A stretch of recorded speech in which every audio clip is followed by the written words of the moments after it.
Another extremely common question is, hey, Muslims, they allow polygamy. They allow marriage with more than one girl. You can have more than one wife. Okay, so what's the problem? The problem is that how can you have sex with more than one girl? Isn't everybody on the planet doing that already?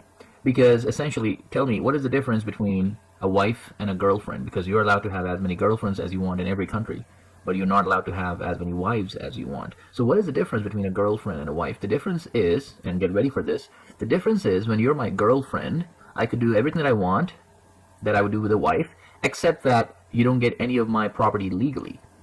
So you don't get any of my protection legally. You don't get any share of my wealth legally. Okay? That is what happens when you marry. Marriage is a piece of paper which you're basically telling God that I intend to share my life with her, my property with her, I'm going to make her family my family. That is marriage. That's what translates a girlfriend into a wife. That piece of paper, that little ceremony. Other than that, there's no difference. So if you don't believe in God, for example, I'm talking to the atheists right now, then marriages don't matter really. You could have a girlfriend or a marriage. Marriage is simply asking permission of God to be able to go ahead with whatever you want to do with your wife, and vice versa. So that should debunk the idea of polygamy being bad, because you're doing polygamy right now, except that you're not signing the papers, which is even worse, right? If you think polygamy is bad, then polygamy without papers, without protection for that girl that you are having polygamy relationship with, is even worse, you would have to say. Anyway, the idea that polygamy is bad, the idea that having more than one girl is bad. So yes and no. Yes, it's bad if you're cheating on your girlfriend, if you're cheating on your wife, if you're cheating on your friend, if you're cheating on your boss, if you're cheating with your company. Cheating is bad.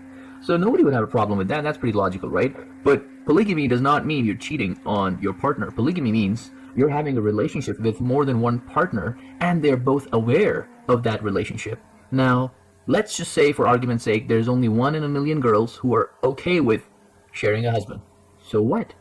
So what? If it's consensual, it's okay. Is it not? Hence, this whole argument, this whole idea, the whole question is so incredibly stupid, so moronic, that why are you allowed to marry more than one? Well, you are allowed to do the exact same thing without marriage. So why would you even ask that question? And secondly, if you are marrying somebody, that means you are sharing your wealth, you are signing a paper, you are talking to your first wife that you are planning to take another wife. That is something to be commended, because most people would not want to take the burden of a marriage and would simply want to do what you would see usually in the Western world, Tiger Woods shit. Most people prefer that, as opposed to getting another person and being responsible for her. What is your problem with polygamy now that I've given you this answer? Anybody?